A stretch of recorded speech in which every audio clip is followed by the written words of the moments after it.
gabi una, kuyog sa ulan ug sa dugdog ug sa kilat, ang way sama nga kasakit ug paghilak kay tungod karong gabi una, mangin ng panahon ni uyon sa akong gibati karon. O kung ako pang balikon, ang kung unsa nimo kadali nibuhi sa mga panulti na dili na ka ug undangon na nato ni ang kung unsa ang naa sa atong duha. Mausab ang pagkaidlas sa mga bituon sa kalangitan na ang bulan nga nagsilbi og kahayag sa atong duha sa atong ginatindugan ni kalitrag kahulaw ang kahayag og natabunan kini sa dag-uman nga andam nang ibundak ang ulan daw sama sa akong mga luha sa akong mga mata na andam nang mutulong nga walay pagduha-duha.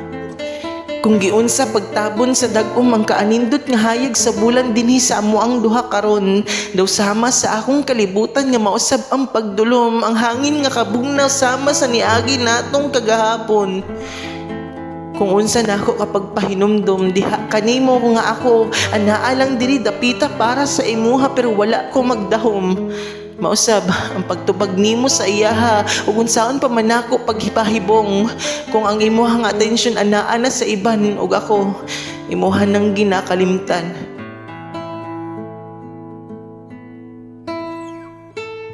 Kung pwede ko lang punan ang pagkulang, kung pwede ko lang mahibawan, kung diin ko na sayo, kung pwede ko lang balikon ang tanan, kung diin anduna pa ikaw ug ako.